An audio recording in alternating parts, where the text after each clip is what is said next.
Hello नमस्कार, मैं doctor Surendra कंसली ज्योतिष आचार्य ज्योतिष की इस नई श्रृंखला में आपका स्वागत करता हूं। दोस्तों, आज बात करेंगे हम कर्क राशि की। और कर्क राशि में जो गुरु का गोचर है, जो शनि का गोचर है और जो राहु केतु के गोचर हैं, इनके ऊपर विशेष चर्चा करते हैं।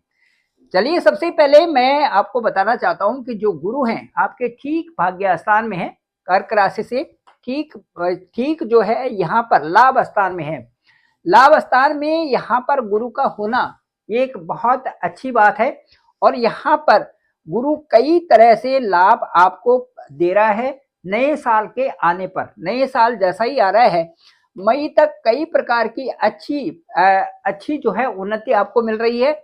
वो यहाँ से यदि देखते हैं हम सीधे, तो संतान से संबंधित भी है, सगाई से संबंधित भी है, शादी भी है, और ये सारे विवाह से संबंधित और जीवन में एक नई प्लानिंग से संबंधित यहाँ पर आपको एक नई ऊंचाइयां यहाँ पर दे रहा है।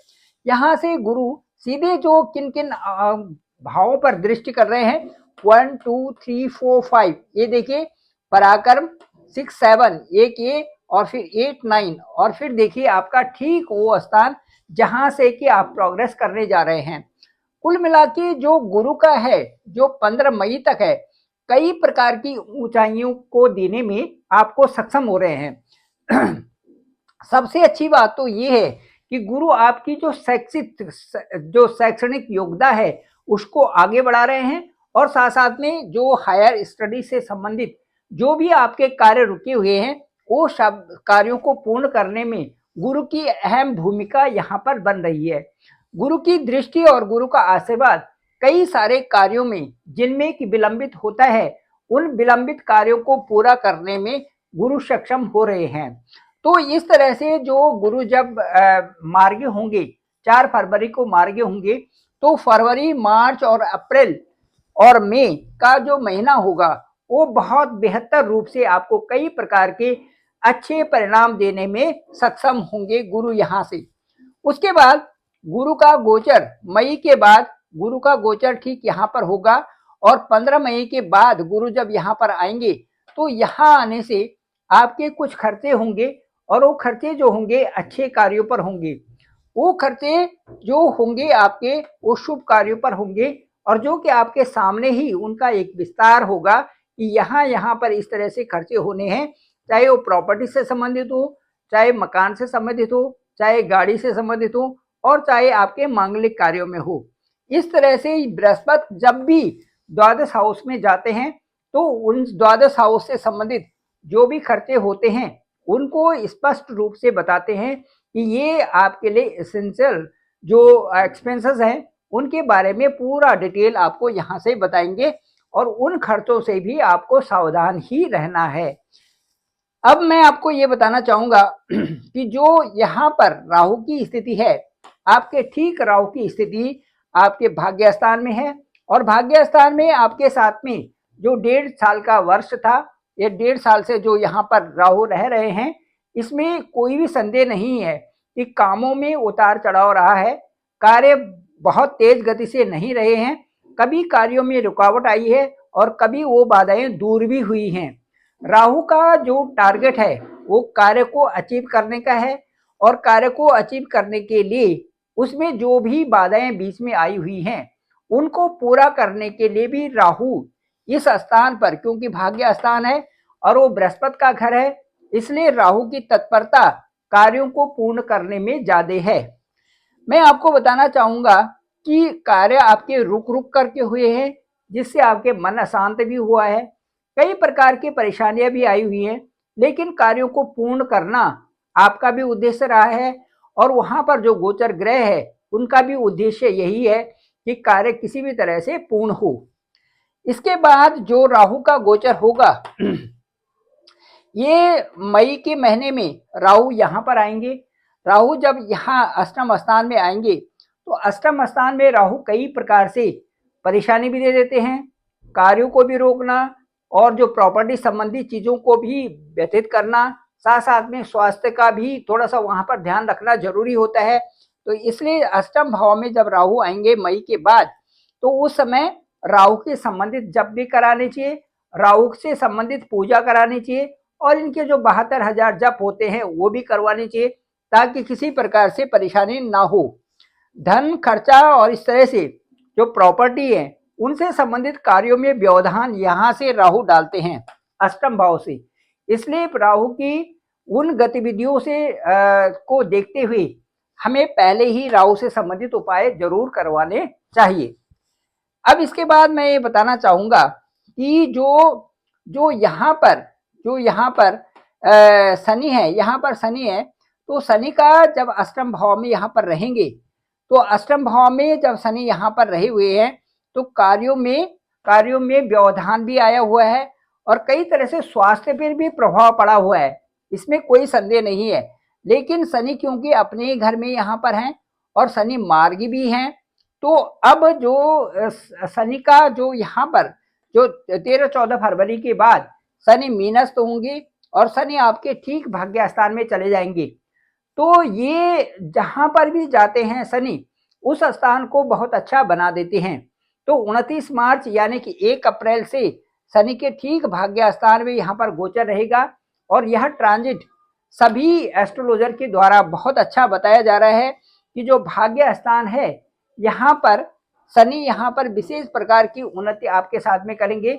जब भाग्य में उन्नति होगी तो उससे जो है आपके कर्म क्षेत्र में भी अच्छा रहेगा और उसके साथ क्योंकि जो यहाँ आपके सप्तमेश हैं वो भाग्य स्थान में रहेंगे, तो इसलिए कहा जा सकता है कि भाग्य आपका साथ भी देगा, कई सारे अच्छे कार्य भी होंगे, चाहे वो आपके प्रॉपर्टी से संबंधित हो, चाहे आपके हायर एजुकेशन से संबंधित हो, और चाहे आपका स्वास्थ्य हो या चाहे आपकी लाभ की स्थिति हो।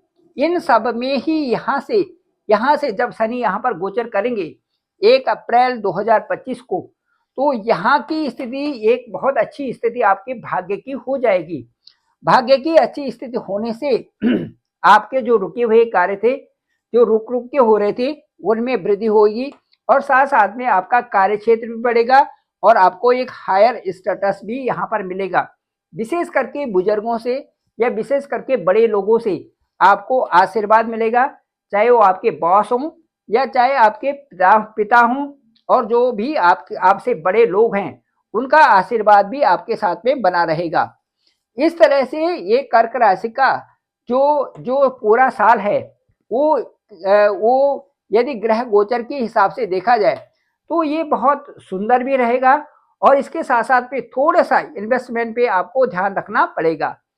इसके साथ साथ में मैं बताना चाहूंगा कि जो महीनेवार जो आपका जो भविष्य है वो किन किन बातों पर डिपेंड करेगा और क्या चीजें आपको करनी चाहिए और क्या नहीं करनी चाहिए। सबसे पहले मैं ये बताऊंगा कि सूर्य का गोचर जो अभी मकर संक्रांति को होगा, ये ठीक आपके सप्तम भाव में होगा और सप्तम भाव में ये कह सकते हैं कि 14 जनवरी से और 14 फरवरी तक का जो समय होगा, ये आपके इस क्षेत्र में, व्यापार के क्षेत्र में, आपके जो सगाई शादी के क्षेत्र में, या आपका जो एक वैवाहिक जीवन है, इसको बहुत अच्छा बनाएगा। लेकिन इसमें थोड़ा सा आपको ध्यान रखने की स्थिति रहेगी कि उसका जो एडजस्टमेंट हो या उसको जो देखना है, देखरेख, जैसे देखरेख होता है और एक उसको एक केयर की जरूरत होती है, वो चीजें यहाँ पर होंगी। क्योंकि सूर्य एक क्रूर ग्रह है और जब यहाँ दसम भाव में शनि के घर में जाएंगे तो यहाँ पर थोड़ा सा उतार चढ़ाव वाली बात अवश्य हो सकती है। इसलिए उनको विवेकपूर्ण ढंग से उन समस्याओं का समाधान किया जा सकता है जो 14 जनवरी से और 14 फरवरी तक। उसके बाद यदि 12 फरवरी आगे जो 13 फरवरी से और जो उसके बाद मार्च की स्थिति देखें, तो मिड मार्च की स्थिति देखें, तो आपको थोड़ा स्वास्थ्य का यहाँ पर ध्यान रखना है। अपनी अच्छी डाइट ले, क्योंकि अष्टम भाव में उस समय गोचर होगा और अष्टम भाव से संबंधित आपको अच्छा डाइट भी लेनी है। अच्छे जो है अपने रिलेशन भी रखना है घर वालों के साथ में, और जो भी चीजें वहां पर हो रही हैं उनको अच्छी निगरानी के साथ में रख करके, ताकि जो है एक प्रोग्रेस भी बने रहे और आपका स्वास्थ्य भी अच्छा रहे। उसके बाद जो मार्च की स्थिति होगी, मिड मार्च से और मिड अप्रैल तक यहाँ पर जो गोचर है बहुत अच्छा है। उसके बाद जो अप्रैल से और मिड मई तक वो गोचर यहाँ पर है, और जो यहाँ से जून का महीना होगा, जुलाई का मिड जुलाई तक जो ये गोचर होगा सूर्य का, ये आपके लिए बहुत ही सुंदरतम परिणाम देने लायक होगा। कह सकता हूं कि मिड मार्च से और जो मिड जुलाई है वहां तक आपका जो प्रोग्रेस का समय होगा वो बहुत ही अच्छा होगा, देखने लायक होगा। और मुझे लगता है कि इसमें आपको अच्छी प्रोग्रेस भी करनी चाहिए, और जो भी कार्य हैं उनको तुरंत समाधान के लिए आगे बढ़ाना चाहिए। इसमें आपकी प्रोग्रेस भी होगी, आपका कार्य क्षेत्र भी बढ़ेगा, आपका भाग्य उदय भी हो रहा है, और आपको लाभ की प्राप्ति भी हो रही है। इसके बाद यहाँ पर जो आपका, आपको कह सकते हैं कि जो आपका जुलाई से मिड जुलाई से और मिड अगस्त तक का महीना है, यहाँ पर थोड़ा ध्यान देने वाली स्थिति बनेगी।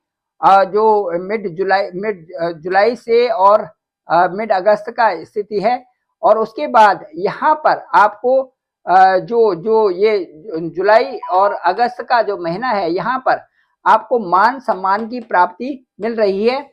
उसके बाद जो सितंबर का महीना है, मिड सितंबर तक का जो महीना है, ये धन कुटुंब में वृद्धि देगी। यहाँ पर कोई नए मेहमान भी आ सकते हैं, और एक अच्छा सौहार्दपूर्ण वातावरण यहाँ पर रहेगा। उसके बाद यदि 16 सितंबर से और 16 अक्टूबर तक की बात करें, तो यहाँ जो स्थिति बन रही है इसमें थोड़ी सी सावधानी करने की जरूरत पड़ेगी।